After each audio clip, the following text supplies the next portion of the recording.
Did you make me start the recording already? No, we should turn it off. Thank you. Wait.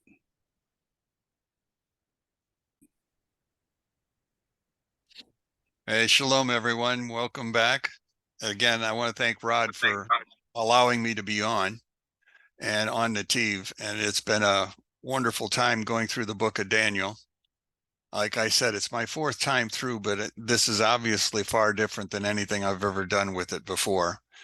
But again, there's a lot more information, a lot more material that's available to us now than ever before. You know, the internet may produce a lot of porn, but the internet also produces a lot of good stuff if you can find what you're looking for without having to go those places. It's amazing what you can see. Tonight we're going to do chapter 10 of Daniel, and really I'm going to be spending a lot of time talking about the book of Enoch. I've mentioned him a couple of times in the book of Jubilees. Rod and a fellow that I just met this last week, Chuck Dobbs, helped me to understand a little bit better the 70 weeks of Daniel, and they'll come up again because we're going to cover in 11 and 12. But I just think that there's just so much new material out there and so many good minds that we're going to find a lot of answers that we haven't had before. And like Rod and I and Chuck have agreed to, we actually just finished the 70th week of Daniel, and we did that on October 7th, 2023. And so what we're now in is that after phase, which we'll get into when I want to give us a couple lessons on Ezekiel and Zechariah to help us understand all of it that's going on. But for tonight, let's stick to chapter 10. I want to read a larger section tonight to begin with, just to get to my basic subject.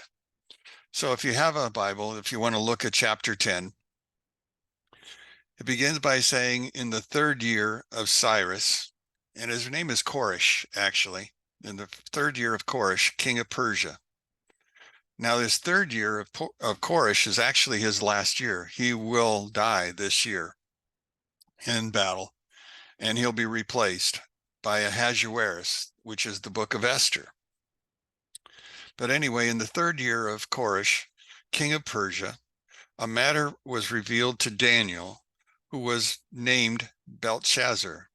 Now, we haven't heard that name since back in the first chapter of the book of Daniel, when Nebuchadnezzar had given Belteshazzar the name to Daniel. But remember, Daniel, the name Belteshazzar was the highest compliment he could have given, because that was his God. That was his understanding of God. And so he names it Belteshazzar.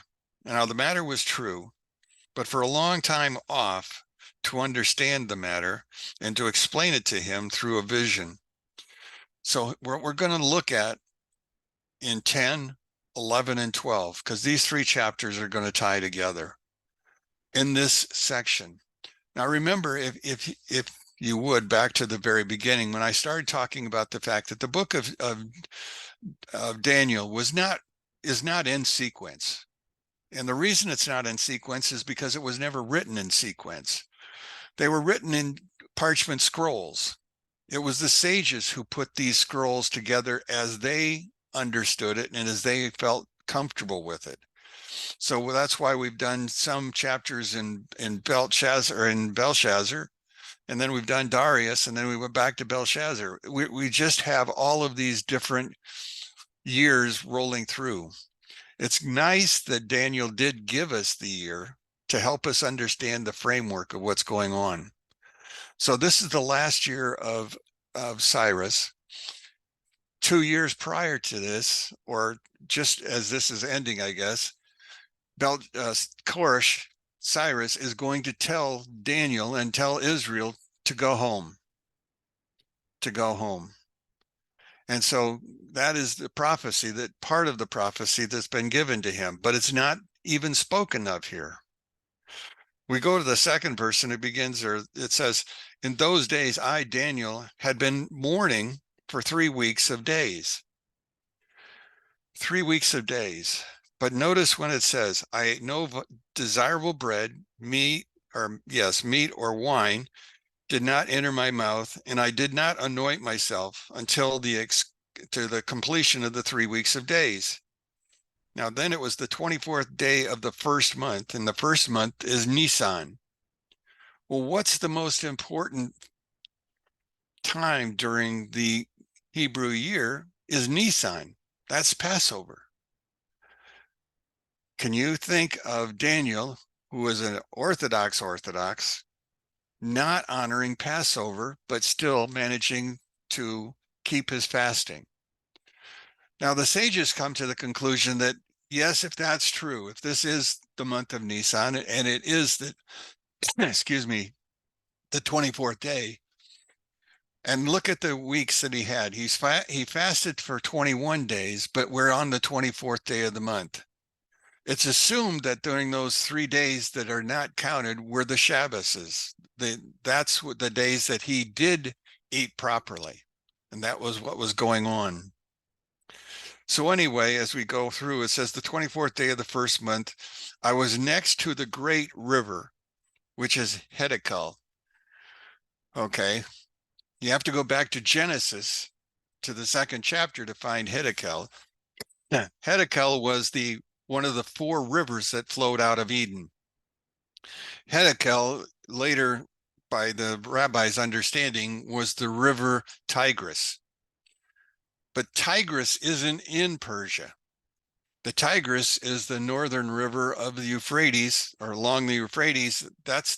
In between those 2 rivers is called the Fertile Crescent, and Babylon was between those 2. So was Daniel in Persia, or was Daniel in Babylon or the Babylonian area? But anyway, he was near the river or near water. And water is important, remember, because water is about purification.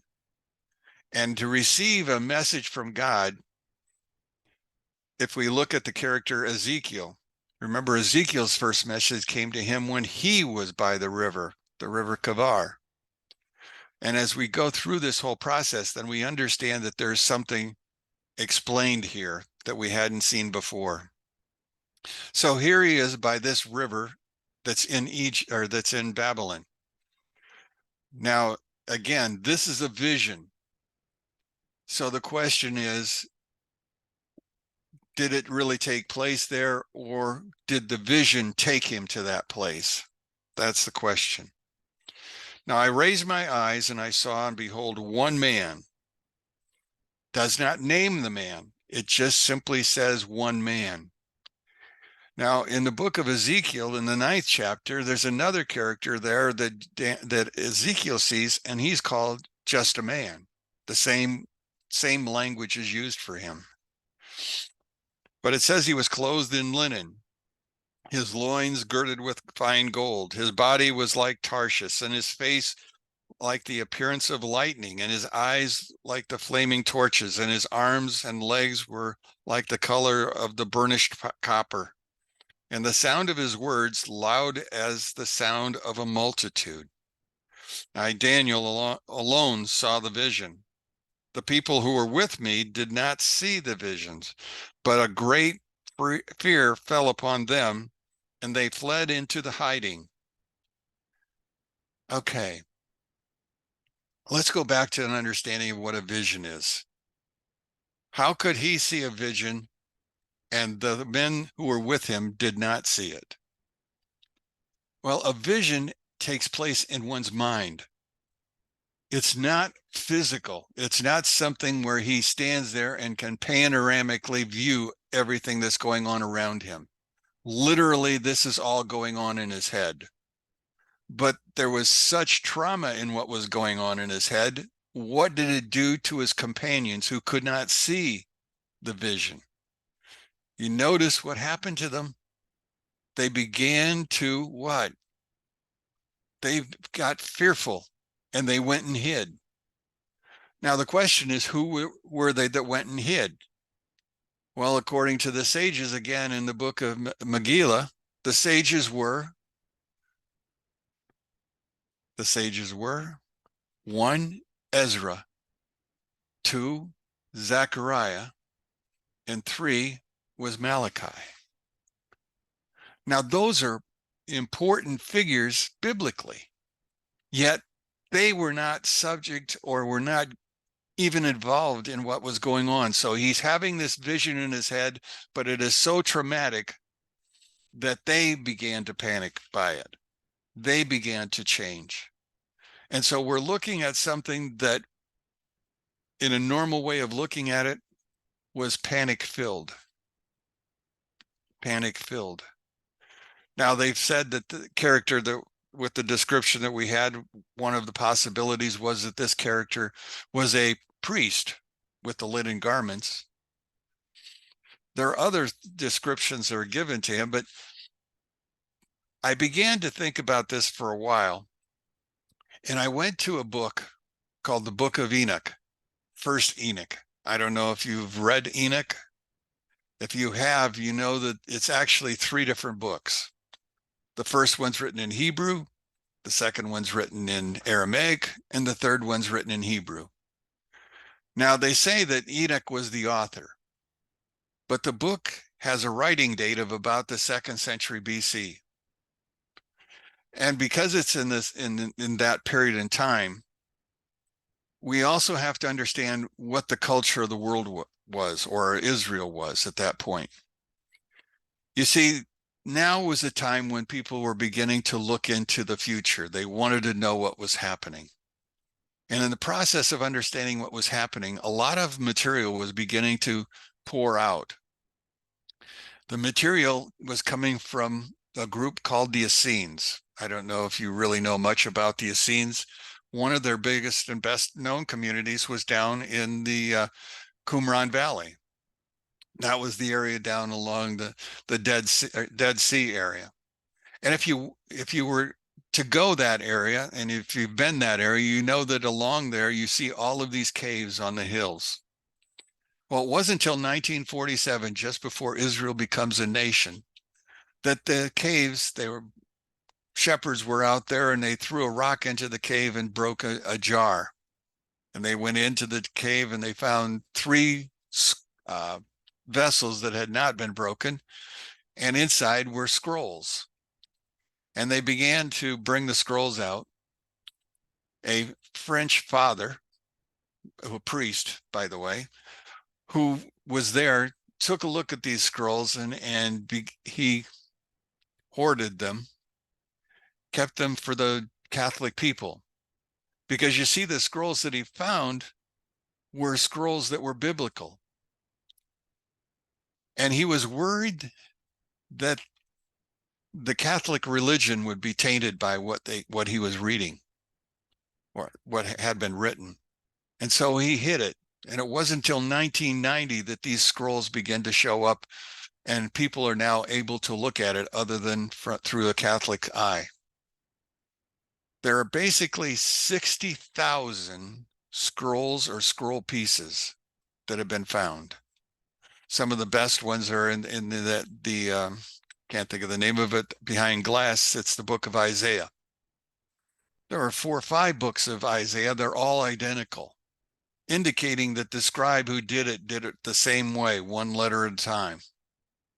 Not only is that there, but also the books of Enoch are there. And there's 5 or 6 copies of Enoch, and there's several copies of the book of Jubilees, and there's copies of what's called the War Scroll. The War Scroll is the book of the Sons of Light versus the battle between the Sons of Light and the Sons of Darkness. All of these are basically, if you look at them, are what they call Merkava, Asiya Merkava, which is the idea of the building of the chariot. So he's talking about God and future. There's more scrolls that are called Eklot. Eklot scrolls are about the palaces.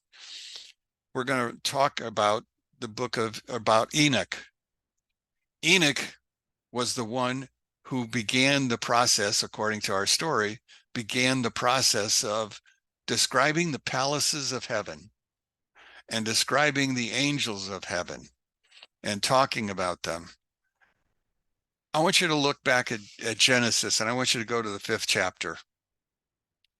This isn't unusual, is it, that we find ourselves going to different parts of the Bible? I just want to make sure that everybody's Bible looks as badly as mine, but used. But we're in the 5th chapter of the book of Genesis, and we're going to look at verse 21. Now, as we look at verse 21, one of the things that I want you to notice is that this is the story of Enoch. Enoch is the 5th from Adam. Enoch's name is Hanoch. Hanoch means to be dedicated or to be educated. So Hanoch lived 65 years and he begot Methuselah. Enoch walked with God for 300 years after begetting Methuselah, and he begot sons and daughters. Now, all the days of Enoch were 365 years, and Enoch walked with God. Then he was no more, for God had taken him. Now, this poses a problem.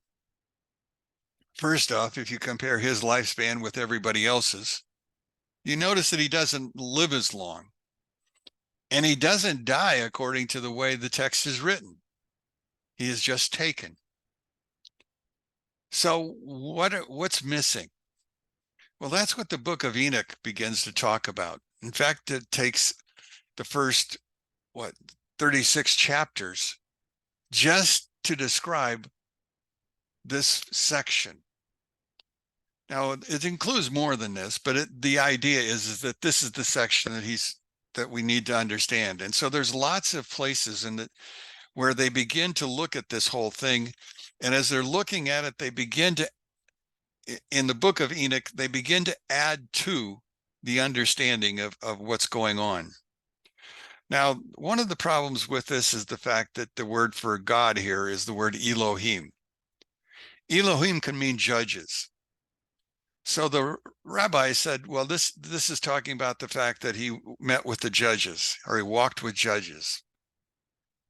But people had trouble understanding that. And what was worse, they had trouble understanding how a person could live and never die and end up being with the judges. How did he get there? What happened?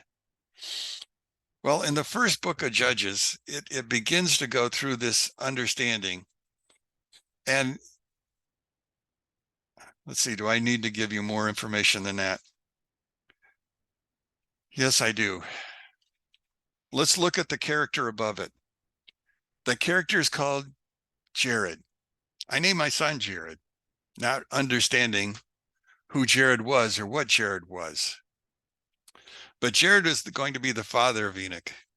But the word Jared means to come down or to bring down. Back in those days, the descriptions of the children usually followed a major event. What was the major event that caused his father to name him Jared? Well, it was, according to the Talmud, in his day, in Jeremiah's day, angels began to descend to this earth to be with men. Actually, not with men, but with women. Which leads us to Genesis chapter 6. And if you look at Genesis chapter 6, you notice how it begins. And it came to pass when man began to increase upon the ground, and daughters were born to them, the sons of the rulers, or the sons of God, depending on how you want to look at it, saw that the daughters of man were good, and they took themselves wives from whomever they chose. Now it goes on to say, and Hashem said, my spirit shall not contend evermore concerning man, since he is but flesh, and his days are but 120 years. The Nephilim were on the earth in those days. Confusing. What's going on? That's the point that this whole thing gets at. Hashem apparently sees the wickedness of what's going on the earth. And in seeing what's going on, Jubilee or Enoch give us some descriptions or some helps. In the first one, it begins by saying, and it was when men began to multiply on the face of the earth and daughters were born unto the B'nai Ha-Elohim, the sons of God, saw the daughters of men that they were fair, and they took themselves wives from them. Now, as he goes into chapter 3, he begins by saying, and it came to pass when the children of men had multiplied in those days and were born unto the beautiful and comely daughters, the angels, the children of heaven, saw and lusted after them. And he said one to another, come, let us choose us wives from among the children of men and beget us children. And this is one of the names, Semhajah, who was a leader, said unto them, I fear ye will not indeed agree to do this deed, and I alone shall have to pay the penalty of a great sin. And they all answered him and said, let us swear an oath and bind ourselves by mutual imprecation, not to abandon this plan, but to do this thing. Then they all swore together and bound themselves by mutual imprecation upon it, and they were all 200 of them descended in the days of Jared. Remember, the word Jared is descend. Here's what's descending: 200 angels from heaven. Now, they descended first on the Mount Hermon, and they called it Mount Hermon because they had sworn and bound themselves to a mutual imprecation upon it. So we now find our story going sideways. The daughters of men were very good looking, evidently, so good looking that the angels couldn't stand it any longer and wanted to marry them. And so they came down to choose a wife. Now, if you go through Enoch carefully, you'll find out that they chose any woman that they wanted, whether they were married or single, made no difference. And they chose this woman and they caused her to become pregnant. What happened? They created children. What kind of children? The Nephilim. The Nephilim. Now, we know the Nephilim as being giants. What we don't know is, again, in the book of Enoch, is some passages about them. So let me share another passage. So it came to pass when the sons of men increased in those days and were born to them fair daughters, the angels, the sons of heaven, saw them and desired them, come, let us choose. So they chose from this group. And then it goes on to say, and they, the human woman, became pregnant and bore large giants, Nephilim. And their height was 300 cubits. These devoured all the toil of men, all of their things that they've been working on, until the men were unable to sustain the Nephilim. And the giants turned against them in order to devour them. And they began to sin against birds and against animals and against reptiles and against fish, and they devoured one another's flesh and drank the blood from him. Then the earth became Hamas, lawless. That's the story that Enoch paints. Now, how could Enoch have gotten that story, or where did that story come from? Well, again, we have to go back to who the Essenes were. You and I never can find the word Essene anywhere in the Bible. We will not find the word Essene anywhere in the Talmud. It is just not there. You see, the Essenes were considered by the religious Jews of the time as being heretics. They followed that old understanding. They lost track of what's going on. You see, one of the things that the book of Enoch does is it begins to explain dating of the earth. and begins to explain the cycles. Turn back to Numbers chapter 12 for a second, and let me give you an understanding. Or Exodus chapter 12, excuse me. Exodus chapter 12, and we're going to do the first couple of verses. Okay. I got you with me, I hope. So Hashem said to Moses and to Aaron in the land of Egypt, saying, this month shall be for you the beginning of the months, and it shall be for you the first of the months of the year. Now, the month that he's talking about is the month of Nisan. This shall become your first month. Now, remember, there was already a first month of the year, and it wasn't Nisan. It was actually what we would call Tishri today. But I wanted to let you know that Tishrei and Nisan are Babylonian. You see, the Bible doesn't use months until after, well, it uses them before, but it doesn't, they weren't created until the Babylonian era. So we had to impose, because you see, the first thing it says is this will be the first month, not the month of Nisan. This shall be the first month. It goes on to say. So we now switch our calendars. The calendar is now going from the month of Tishri, which is fall, to the month of Nisan, which is spring. We also have another problem that's going to go on. The problem that's going to go on is dating.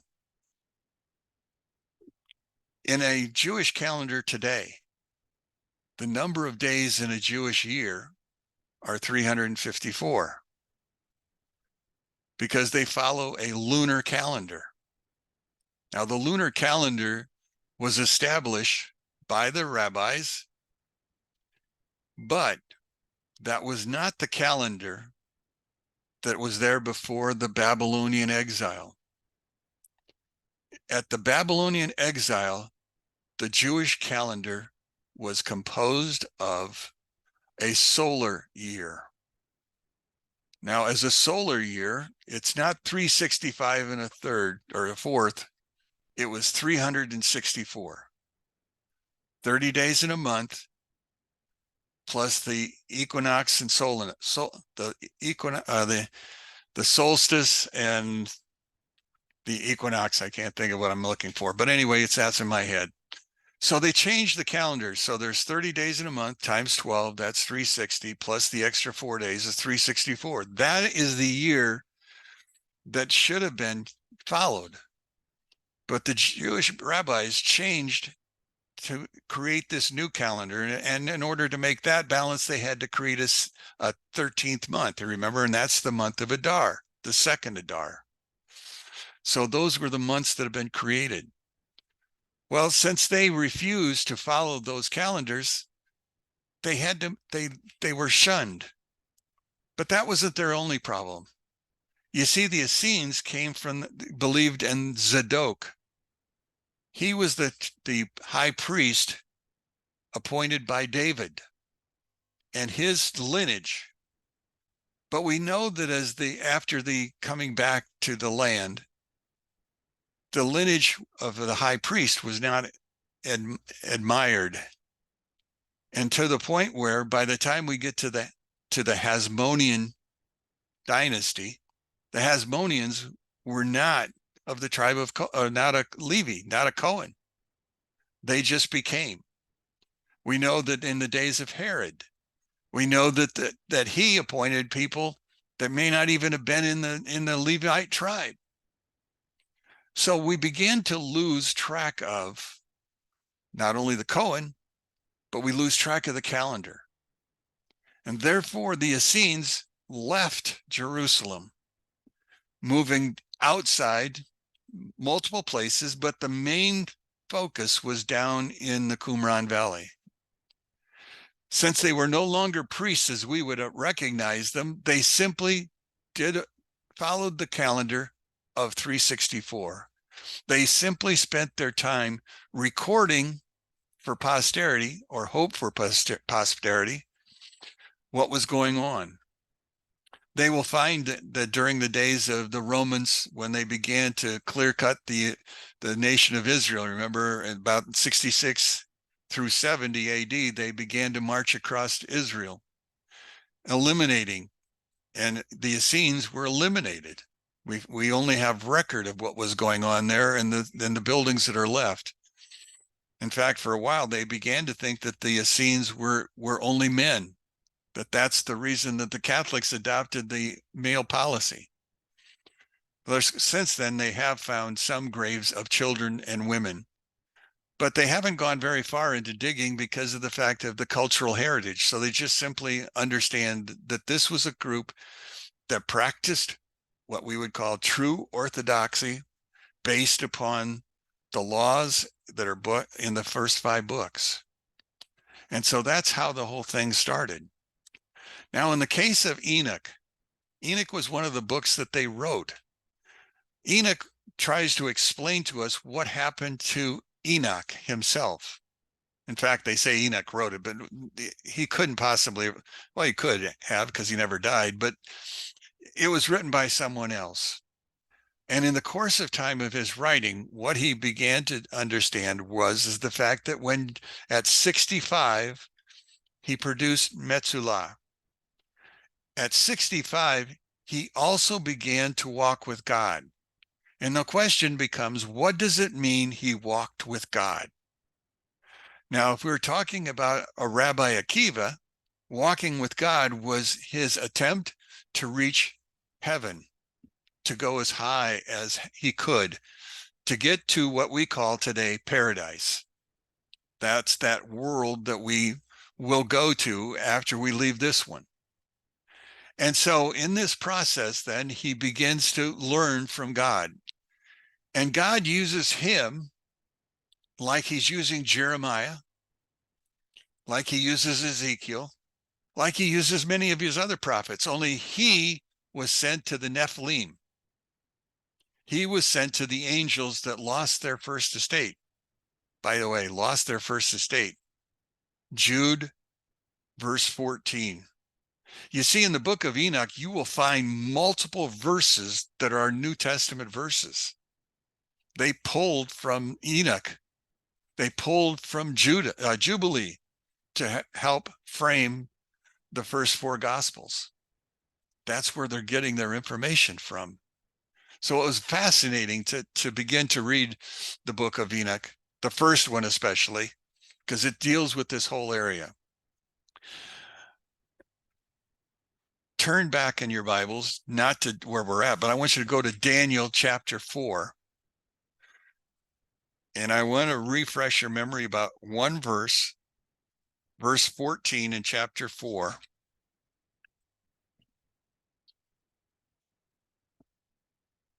I didn't spend a lot of time doing it, but I want to make sure I hit it tonight. Verse 14, chapter 4. Okay, are you with me?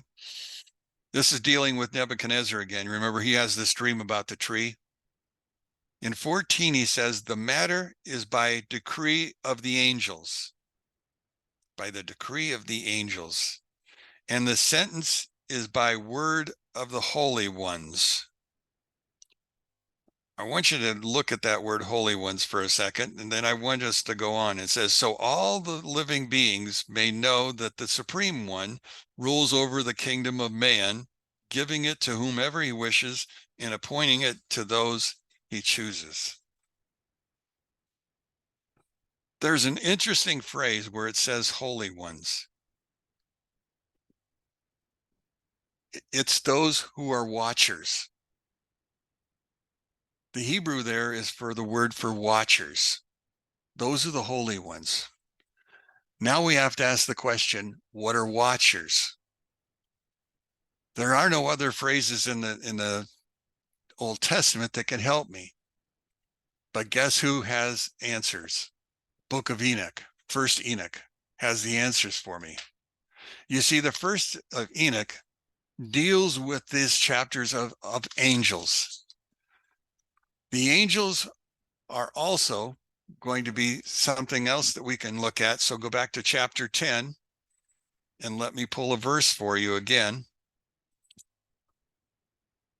I want to skip down to verse number 13. But the heavenly prince, the Persian kingdom, stood opposed to me. The heavenly prince is a watcher. He is a watcher. You see, the watchers were those that were in charge of the different nations. The watchers were the command group. The prince was the overriding one. He had an army. Each of these 70 angels that were in the book of Genesis chapter 10, each of them had their own person that was in charge. Israel, which will be formed later, will not have a prince like the rest of them. That will belong to God. God will place over them a person named Metatron. Metatron, by Jewish understanding, is Enoch. When Enoch left this planet and to be with God, he actually moved into the place of second in command. He became the Joseph of the heavenlies. And so, being the Joseph of the heavenlies, he guards Israel. Now, his other name that they're used is the word Michael. So he's either going to be called Metatron or he's going to be called Michael. Those are the two names that are given to this angel who is standing guard over the Jewish people, even over the Jewish people tonight as they go through what they're going through now. But we begin to understand that the prince objected to this angel coming down to meet with Daniel to tell Daniel what's going on. That's what was going on at this point in time. The angel prevented him, or the prince prevented the angel. Now, the angel could have filed a complaint, wrote it out in triplicate, left it there on the doorstep, seen if there was somebody that would make the judgment. But instead, he called for assistance. And we find that in our story then, who comes to assist him, but none other than Michael. Michael is the one who comes to assist him. Now, eventually we find that the one man becomes Gabriel, we think. But let's go back and let's look at that a second time, one more time. So we find that he's prevented from coming. Well, let's do 13 too. But the heavenly prince, the Persian king, stood opposed to me for 21 days until Michael, one of the foremost heavenly princes, came to help me, for I had remained there alone beside the kings of Persia. Notice it's plural. Besides the watchers. Do you remember Esau? When Jacob came back to the land, Jacob came back after leaving Laban. Remember that? He sent a letter, or he sent a messenger, or he actually sent messengers, plural, to Esau to let him know that he had come back. The messengers went down and the messengers came back. And remember what the messengers told Jacob? Esau and 400 are already on their way. Well, the question is, who were the 400 he was bringing? We could say they were men, and that would work. But Esau was also bringing his prince, the prince over Edom. And the 400 were 400 of the kings of Edom coming with him. You understand, the watchers themselves stood guard over their countries and were protecting their countries. When Jacob meets with Esau, he meets with him in the land that is occupied by the Edomites. Therefore, the prince, the watchers, is with them. The same story holds true here. The prince of Persia does not like the fact that this character is coming to visit this Jew in my territory. You see, the Jews aren't under my command, but I'm just going to refuse to let anybody come to see him. Only because of Michael. And remember, Michael is that second in command. So he has the ability to overrule the Prince of Persia, which is exactly what he does, is overrule him at this point in time.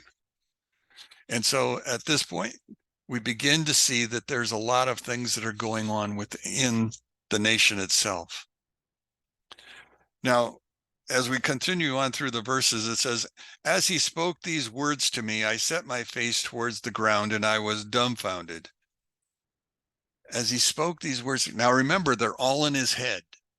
Everything is going on within him. This is an internal battle within his brain. He's seeing this thing, this image of the angel coming. He sees the prince. He sees Michael. He sees all of this in his head. And now that the angel has arrived, he now begins to crumble. Would you not become exhausted in your head if you saw all of this going on? Imagine for yourself how much a human mind can take. So he continues on. Then behold, one with the likeness of a human being touched my lips. I opened my mouth and I spoke, and I said to the one standing opposite, and remember, angels' legs do not work. Remember, they have no kneecaps. They're standers. That's why they stand all the time. That when you go to the prayers and you speak of angels, they're standing prayers. That's the Amidah. That's the purpose of that. So he goes through this understanding. My Lord, during the vision, my joints shuddered and I could not retain no strength. How can this servant of my Lord speak with this Lord of mine? How can I talk to an angel? That's what he's asking. From now on, no strength will remain in me, and there is no breath left within me. He's exhausted. Then he, the likeness of the human being, touched me again and strengthened me. He said, fear not, greatly beloved man. Peace to you. Grow stronger and stronger. And as he spoke to me, I strengthened myself and I said, speak, my Lord, for you have strengthened me. And then he said, do you know why I came to you? Now I will return to do the battle with the heavenly prince of Persia. Did I miss something there? Did I miss the language between the two? We go from the fact that he strengthened me to all of a sudden he says, and do you know why I came to you? Now I will return to do battle with the heavenly prince of Persia. And then I will depart, but behold, the heavenly prince of Greece approaches. However, I will tell you what is inscribed in truth writing. No one reinforces me except your heavenly prince, Michael. So he hasn't told him anything yet. Well, we don't know that he told him anything. We just know that he strengthened him. And now I've got to go return. Notice where he's returning to. He's going to go immediately get in combat with the Prince of Persia, and soon he will find himself in combat with the Prince of Greece. We think that the heavenly area is peaceful, and the only thing that goes on there is singing, harps, those kinds of things. Please understand, in the world above us, not in heaven, where we would normally think of as heaven, not in the area of the throne room or any of those, but in the area above us, there is a war. Just like there's a war here on earth. When we see the battle that's going on between Israel and Hamas, or Israel and Persia, in essence, we are looking at what is going on in heaven. There is a war happening in the heavenlies. There is a struggle that is going on constantly. All the wars that are going on here, we call man-made, are also heavenly wars. That is an important understanding. There is if you are a Kabbalist, This is a chart called the Sephirot. This was one that would be used if you were doing jubilees and you were looking at the Helikot, looking at the heavenly palaces. If you were here as Malkut on earth, between you and what is above is what they call a line that's called the veil of profane. The veil of profane, let me put it this way. When you go to sleep at night, your soul partially leaves your body, attempting to go to where God is at. Now, in this process of moving upwards, how often do you find yourselves in the midst of dreams? Some dreams are good, some dreams are nightmares. You're attempting to pass through this veil of profane to reach heaven. We all want to be there, but we're all here, and we're here for a purpose. Many of the true Kabbalists, the ones that are in constant prayer, their goal is to penetrate that veil of profane, to reach the higher levels, to learn and understand that which they cannot normally grasp down here. They need an angel like Daniel had. They need somebody to give them that spark, somebody to help them through. In our story today, we're looking at a war that's going on in the heavenlies, an angel attempting to reach Daniel, who's blocked by the king of the area above where Daniel is at, whose only hope of getting there is Michael. That war will continue until the Mashiach comes. It is an ongoing war. Now, we're involved in a war that is located in Israel right now, but there are wars going on in lots of places across the world. All of them involve heavenly beings and earthly beings, two different groups that are functioning. Some we call evil, some we call good. But that's what's going on. Now, over the next 2 chapters, we're going to try to unloose what it is that Daniel was told. We're going to do 11 and 12, and then we'll go working our way through the 3 wars of Gog and Magog and those things that are going to happen. But that's our goal, is to begin to understand what's going on, to begin to understand how things have been shaped by God. God is involved in this whole process. He is using it and us to reach him. And that is our goal, to reach him. Now, we can go by ourselves, or we can talk to others and help them to go with us. That's the goal. So, I talked for 48 minutes. I guess that's enough. Anybody have anything they want to say? Questions they might want to ask? I covered the watchers in a hurry. Lori, go for it. Thank you for being first.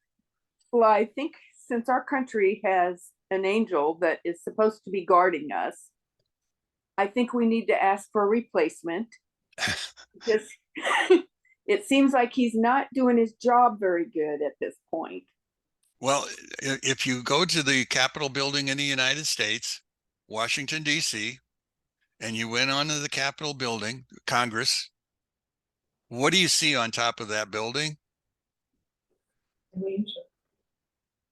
A flag. No. You see a statue. Mm-hmm. Oh, I'm thinking of the Capitol. There's a statue on top of the Capitol building. Statue of what? That is our angel. The Masons put it up there on our roof. That's foreign territory. He's our watch over our territory. Well, with what he's letting come across our southern border, that's the reason I was thinking of asking for a replacement or reinforcements. Yeah. But again, if that's happening on our southern border, what does it tell us about the angel that's watching over us? At this point in time, he's losing the battle. Yeah. When I Doesn't read mean the that book of, doesn't mean it's all going to end up being lost, because you know that a battle is not fought in one day. right, It right. took a couple of years for the World War II and a couple of years for World War I. Lots of battles, lots of give and take, lots of ups and downs. But When I again, first read, when I first read the first part of the book of Enoch, I was stunned at them naming the names of the various, I guess they're captains of groups. I don't know what they're called. yes. Well, it's just like an army. You know, if you look at the United States, you know, we have generals, we have 4-star, we have all the way down to 1-star, we have colonels, we have lieutenants, captains, sergeants. The same thing Yep. holds true with the armies back then, with the armies in heaven. We didn't come up with that idea all by ourselves. That was just a natural process of war. When did we learn about war? When we learned how to make weapons. When did we learn how to make weapons? Before Genesis chapter 6. Semhaji began to teach us how to make weapons. When did women learn how to put makeup on? When did they learn that they should put on copper bracelets? That was taught to them. By whom? 3 things were taught. Let me go through this. One of the reasons for the flood occurred because watchers teach the human art of magic and forbidden knowledge. And they taught them charms and spells, and they showed them the cutting of roots and trees for medicine. That's 1 Enoch 7:1. Second thing is, on one account, Asel descends to earth and teaches forbidden knowledge to women concerning female adornment, which facilitates lust. He also teaches men how to create weapons, which enables war. Do you remember who was the first weapon maker in the Bible? I'll give you a hint. He was Noah's brother-in-law, Tubal-Cain. Tubal-Cain. Who was the woman who learned how to use jewelry and charms? Tubal-Cain's sister, Naamah, who was Noah's wife. Why does it say that Noah was the righteous one and not the rest of the family? Because Noah was the righteous one and not the rest of the family. Ham obviously didn't make it. Shem and Japhet. Third one. This comes from Enoch 8:2. And there was a great impiety and much fornication, and they went astray, and all their ways became totally corrupt, according to Enoch. So we watch the basic, remember, what are the 3 worst sins that you can have as a Jew that you would have to put to death or allow them to put you to death rather than you participate? The first one is to be allowed to be a murderer. You can't. Second thing is you cannot be involved in the idea of idolatry, which is the idea of the bracelets, which is the idea of what some of the things they were doing. The third thing that you were not allowed to do, and I can't remember, is the idea of theft. Hamas. Those are the 3 things. Those are the 3 cardinal sins. And that's what Enoch was preaching against. That's what the book of Amos is about in those first 4 chapters. Telling them they've committed 3 sins, you do one more and you're gone. So it's over and over again. So we're going to get into that eventually, but that's just the way the nations are. So yeah, this is the crazy world we live in.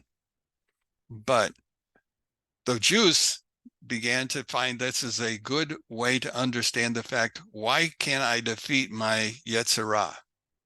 What's keeping me from doing that?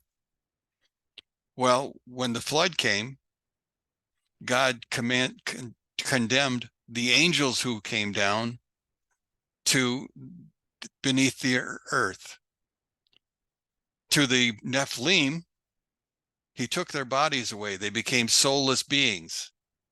What do we call soulless beings that wander this earth today? Demons. They became the demons that we have to deal with. over and over again. That's what they began to understand. They said, you know, I do commit sin, and I know that I get help because my mind helps me. But I also get help because of all the things that are around me that have been brought here by the angels and the Nephilim. So it becomes rather an interesting process. So the devil did make me do it. He was right. Anybody else? Thank you for the question, by the way, or the thought.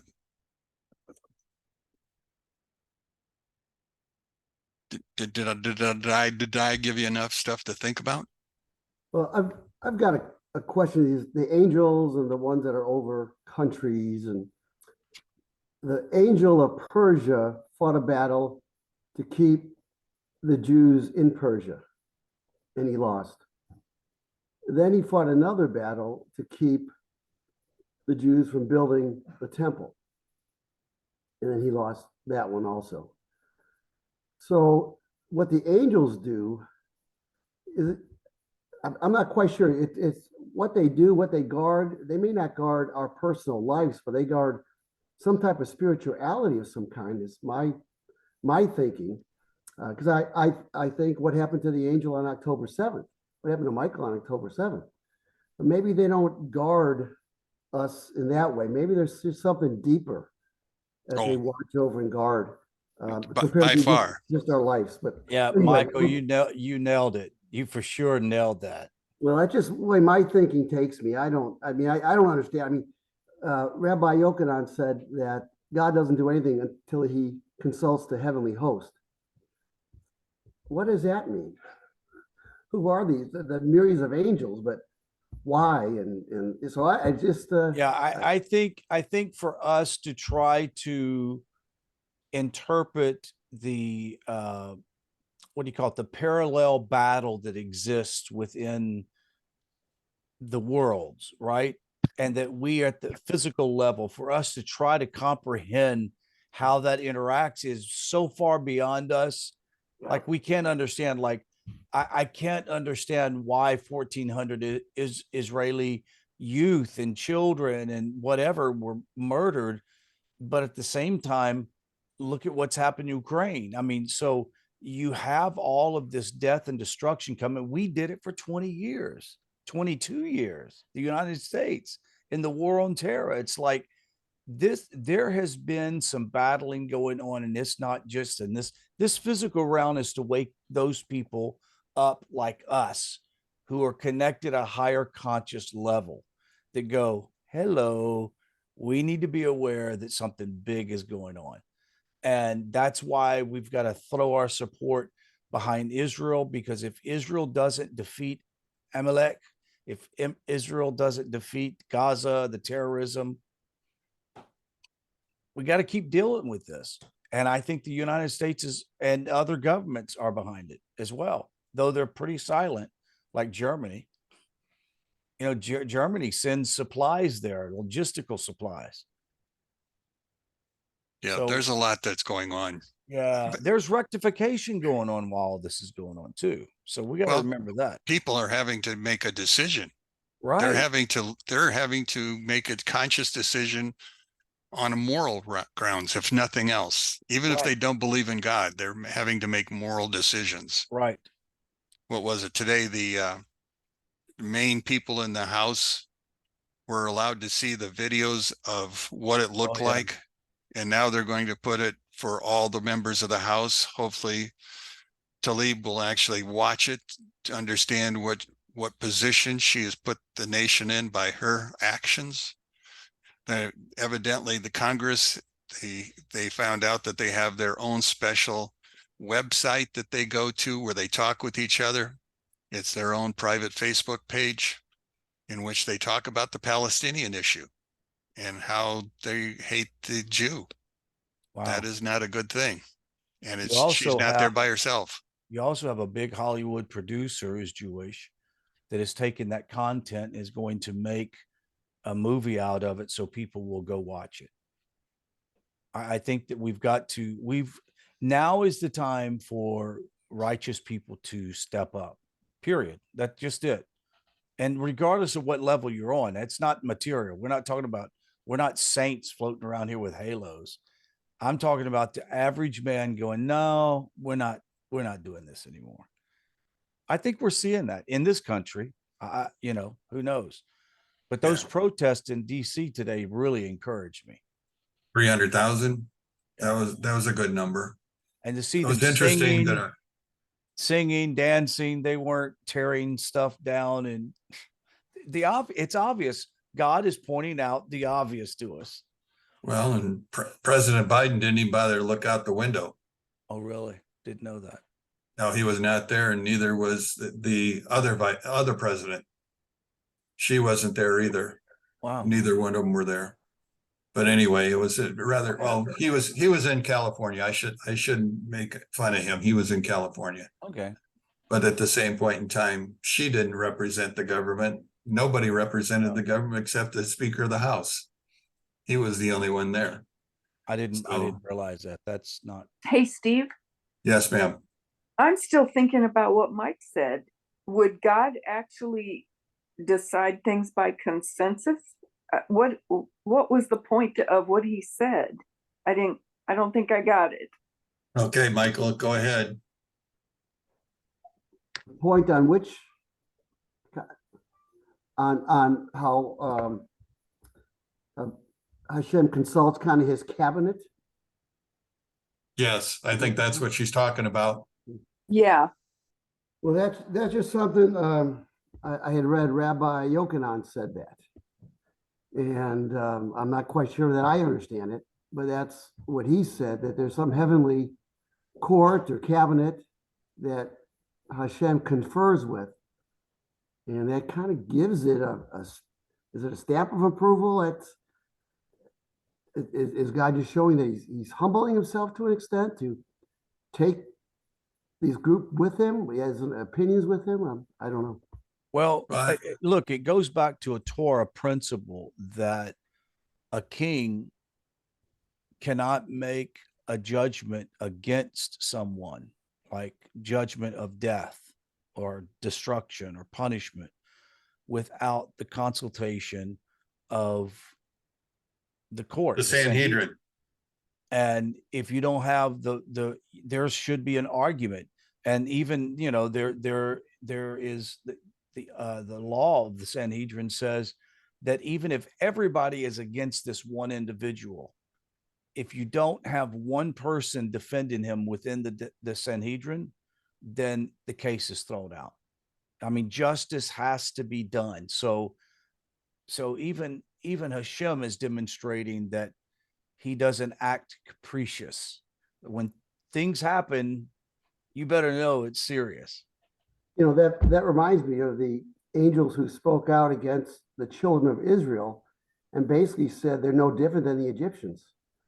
There's like this much difference, and why are you doing all this to them and doing something else to them? So Yeah. I like the idea of a heavenly Sanhedrin. That's a better way to put it. Maybe my mind helps with that. Yeah. Okay. That's cool. But yeah, you were spot on. Yeah. Steve, it's all yours. No, I was going to say the same thing. The Sanhedrin is the body that he would consult with. And that's because of even back in the days of Moses, remember Moses couldn't handle it all. So he had to find 70 people to be with him. That was the determination for how big the Sanhedrin was going to be. Moses plus 70. The So you have Sanhedrin is Hashem and the 70 angels. correct. And we think of those 70 angels as the 70 that were first assigned to Genesis chapter 10. Some of those did not stay. Remember, that's the Senaji that ends up down here. So he was replaced. But the idea is that there's always a Sanhedrin. There's always a court of 70.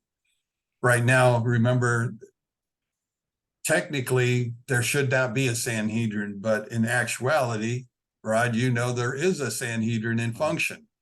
And that Sanhedrin was based upon the choice of 70 men.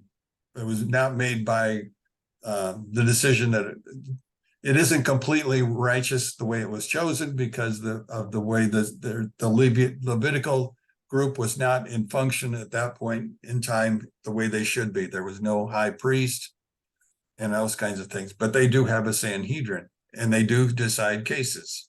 So anyway, there's a little guy there. So at the same point, anything else? Fantastic. You did a great job, Steve. Okay, well, I wanted to give you something that you hadn't heard before. I don't think you hadn't heard about the Watchers. If you have, that's great. If you haven't, oh yeah, let's make faces at each other now.